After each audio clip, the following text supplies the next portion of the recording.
Many people who are socially gifted have very rapid intuitions about empathic intuitions about what people they're with are looking for so that they can socially orient themselves using the fast aspects of their brain. And often the people who seem awkward are the ones that are spending a bit more time thinking. But sometimes they're thinking about things that if you think too hard, you lose the moment. Mm. Fail for you. Today, Phil fails at slow thinking. Slow thinking. Slow thinking. We did a little discussion, a little talk about how to fail today and what to fail at, and we thought slow thinking would be a good way to say bias and heuristics. Well, I wonder if we can slow even more, and if you can fail at slowing down not only with your head, but with your whole body. With my whole body. Yeah, I like that. I think that's a really great invitation to the beginning of this talk. Yeah. It's difficult. And I think this is just my perception, Philly, so you correct me if I'm wrong here, but I've known you for a few years. I think we both like to go pretty fast. Yeah. Yeah? Well, I think I have ADHD. I was diagnosed with ADHD. I did not know that. And Okay. neurodivergent in a lot of different ways. And I think impulsivity, hyperactivity is a big part of that. Okay. And I feel a lot of excitement now. And I think with that excitement might be a propensity to rush or like a... So that's really interesting that you bring up like neurodivergence and what counts as divergence that is not normal. Yeah. So you're saying you have a particular way that you like to go about things, and that if you give yourself the label, it's not normal. I don't... And that's fine, but it's interesting because, well, why? Like, why do we ask kids to sit in one place? And by slowing down, I don't mean don't move. Yeah. I think if a kid's fidgeting, probably they shouldn't be sitting down.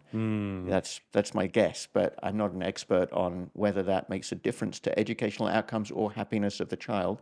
But I think what I'd like to say is that people with ADHD actually have the ability for extreme focus at times. Yeah. So when you get into what's called a flow state, I talk about that in the psych literature. Mahai Chihiksamahai. So Mihai Csikszentmihalyi, as you say. Let's just enjoy saying that. Mahai Chihiksamahai. It took me a while to successfully say that name. So this great Hungarian psychologist, he came up with this flow state idea where basically when you're in the flow state, it doesn't mean you're going quickly or slowly. It means you've managed to filter out a lot of other stuff. And anyone who's going to get something big done has the ability to filter out a lot of other stuff. And then people with ADHD can have a type of hyperfocus that can be very productive. They can become... I have a friend who's, for example, does incredible biking stuff, who is... he's diagnosed with ADHD. Yeah. It could be anything. It could be an artist, whatever. So I'm interested in this ability you actually have there to slow down. To me, when you say you have ADHD, I'm hearing there's a lot of times when you're not ready to slow down. We digress a little bit. You were, and we can get into that. We digress a little bit. You were saying that we've known each other a long time. Oh, yeah. And that we both have a tendency to go fast. Yeah. And I imagine you were going somewhere with that. Well, we were talking about slowing down, and I took it that and then I commented that we both go fast. And I was taking it that you were thinking that maybe ADHD was a type of not being able to slow down. And where I wanted to go with this is, as far as I know, everyone has the ability to slow down, and people with ADHD in particular are known to have a stronger than normal ability to slow down. What they have is abilities to speed up and slow down that don't quite match the norm, Right. rather than a lack of an ability to slow down. Like, sure, there are times when they're not ready to slow down. That's definitely true. And it can be real annoying if one of your best friends has ADHD and you're like, hey, can we just hang on for just a moment? Like, there are times when it could be annoying, Yeah. but there are other times when that friend is going to get into something. Like, I've been watching you patiently set up all the equipment around the room. You guys can't see all the work he's done because he's really focused on hiding all the wires, all the bits and pieces that are going to look bad in the shot, balancing this and that. That was slow thinking. Yeah. Yeah. And it was also a wealth of practice that took time to acquire, a lot of focus, a lot of concentration. So I'm seeing people with ADHD as not lacking the ability to slow down. And I wondered if that was maybe, you tell me, an implication of you bringing that up. Yeah. Hmm. Mm, I feel great hearing what you're saying and almost sad, Wow, really? like a tenderness or a sadness Yeah. to hear. I think in my life I've tried a ton, or not tried, I've like done a ton of workshops and therapy and all these things to like stop being me, Oh, right. to like be normal in a world where it felt like I'm not okay in a lot of groups and settings Right. where the folks are like, no, thank you. Okay. And I don't know why that comes up. I guess hearing someone say, there's a space for you. You actually have these abilities that are wonderful. It hasn't been the overwhelming message that I've at least received from Right. the world. Well, we all need some affirmation, and Yeah, I absolutely. think I Yeah. think most of us are trying to be things we're not, and that's not bad. I don't want to say we shouldn't learn and grow, Yeah. Yeah. but that also doesn't mean we have to feel bad about who we are. Or It's the motivation. maybe we need to find balance in that, Right. and maybe it's not about I'm a terrible person, Yeah. I need to change. Like, that can be productive. You do something wrong, you want to learn from it. That's like the benefit or the value of shame or guilt. There is a There is a healthy, benefit. yeah, Yeah. and But socially and even personally, there's a benefit or value, but it can tip the scale. there's a thing about a diagnosis that it's supposed to represent who you are at your very core. You have this property. It's Hmm. a bit like I'm a short guy. That's not going to change. I'm not going to be in the NBA anytime soon. Yeah. And so there's what's called what's the term? We talk about a fixed mindset. Versus a growth mindset. Exactly. And my height is fixed. I can wear high heels, I guess, Yeah. but actually I prefer being barefoot, so I'm going to stick with that. Yeah. Uh, and sure, that's limiting in some ways. People might even criticize me about it, so I better deal with that. Yeah. I'm not going to change that. Um, but in terms of ways I think and ways I dance, I'm going to think and dance according to how much I practice, and I'm changeable. Neuroplasticity. Neuroplasticity, but also you Physical like coming plasticity. back to the Yeah. brain, right? Also, absolutely bodily plasticity. Uh, until we die, we have the capacity for change In our body and how in we our move our bodies body, and in our its minds. flexibility, its range of And motion. we also have the capacity.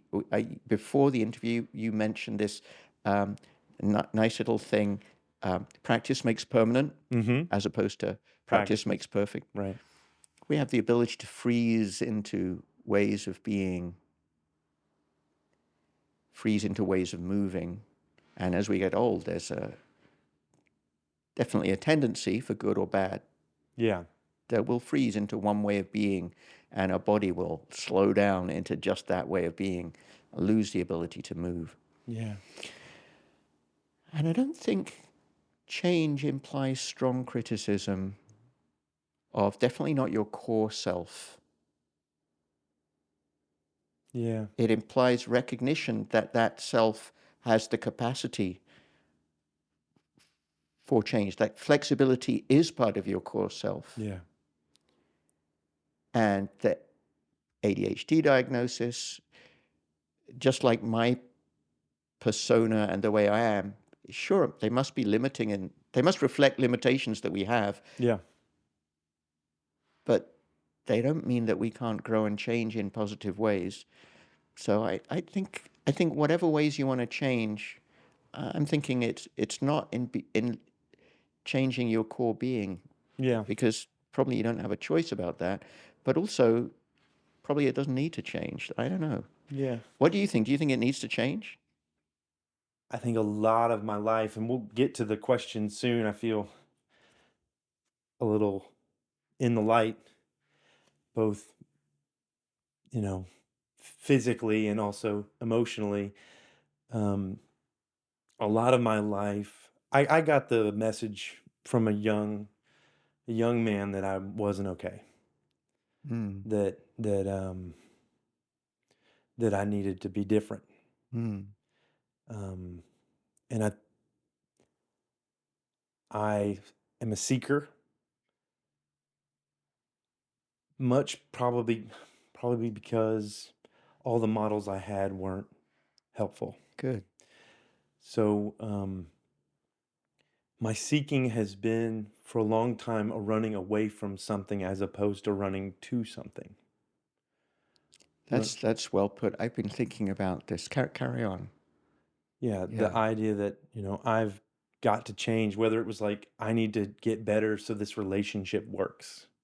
I need to be a different person. I need to communicate different so this relationship works. Or I need to be a different person. I need to show up Mm, differently in the world so that I can stay at a job forever, so that I can be in groups, social groups, or so that I can, you know, a book that has resonated with me and I've spoke about in this more than once or twice is this book by Carolyn McGuire called Why Won't Anybody Play With Me? ah, okay. I don't know the book, but it sounds It talks about like right on point. ADHD and like these folks that from just a slight percentage perspective, from just statistics and probability, they're asked to do things less. They're not invited to birthday parties. They don't Okay. find those friendships because I think folks see them and go that person's a little odd. And they use the fast thinking that you talk about and so Mhm. subtly say no thank you, or they're ostracized from groups or teams, which I experienced growing up. Right. And so I've I want been, to be careful about that jumping to it being fast thinking, because I think many people who are socially gifted have very rapid intuitions about empathic intuitions about what people they're with are looking for so that they can socially orient themselves using the fast aspects of their brain. And often the people who seem awkward are the ones that are spending a bit more time thinking. But sometimes they're thinking about things that if you think too hard, you lose the moment. mm, And people are looking, for example, for instant positive feedback at some moment, for example. And instead of just saying, "You did great, Phil," they're like, "Let me think about it. Yeah, uh, I think you did." And by that point, you're like thinking he didn't like it. Yeah. yeah, So yeah, so it's interesting with the Phil fails. I'm kind of picking up on this theme that it's almost like you're interpreting people as thinking you've failed. yeah, Yeah. And maybe you're ready to jump to this being because you think too fast. I don't want to make that leap with you. I was with you up till that point. But Yeah. here I want to be a bit cautious about thinking too fast about this is meta, thinking too fast, coming to the too quickly to the conclusion that thinking fast is always the problem, thinking slow is always right. There's some middle way. Um, yes, there's a middle way, and the middle way is knowing when to deploy your ability to think slow and when to deploy your ability to think fast. And one of the hardest things is to become better at that. And I can't go on about thinking fast and slow or being fast and slow, but thinking fast and slow without referencing a book that I'm teaching from at the moment that we mentioned in talking earlier by, not this book, Okay. not my book, Daniel Kahneman, Okay. Thinking Fast and Slow. This is been a New York Times bestseller for years, and Daniel Kahneman, a Nobel Prize winner, just died a couple of weeks ago. Amazing guy. The book is, I've read this book more than a dozen times, and I get something from it each time. There's very few experiences that I would want to repeat that many times, feeling that I would learn each time. Yeah. Yeah. But this is one of those things. So I want to give credit there, but we're also extending that when we go from thinking fast and slow to being fast and slow. He doesn't talk much about bodies. Yeah. He doesn't talk about breathing. Not too much. And we're in some overlapping communities. It's Austin, so everyone's doing this new age weird thing. Well, You know? David and I we met when you came to move into the house that I lived in on the east side, Curiously enough. and then we met again years later at Ecstatic Dance. Yeah. Yeah. And so we do know each other through kind of, is that conscious communities, or what would you call that? Kind of more That new seems a good age. I mean, conscious community seems like a more positive label to me than New Age. New Age seems like some outsider is looking at it and thinking, Yeah. yeah. Did you do, Conscious, yeah, go go ahead. ahead. Did you do authentic relating or circling or any of those types of things? Oddly, I've always been a little allergic to getting too into um, like the kind of self-examination in a group. Mm-hmm. It's like I think I'd probably enjoy it. A bunch of my friends have said, "Come, you would love it," and Yeah. maybe I would. I'm not saying I wouldn't because I haven't done it, Yeah. but I know so many people in our community that do that, and I've heard good and bad about how it's worked out for people, Mm-hmm. and I think in the end it's partly of all the things that you could try, I haven't got round to that one Yeah. or those. But So we know each other from Ecstatic Dance and living in houses. Well, you moved into the house that I lived in. yeah. So yeah, we've We lived in the shared same we space shared a space at different at different times, times. and I totally sense Phil in that special little blue house. The echoes Uh, of my little family. Yeah, you were the yeah, ghosts absolutely, of the events that happened in my little absolutely. family there. We have, if not eaten at the same table, then at least eaten from the same fridge. For So sure.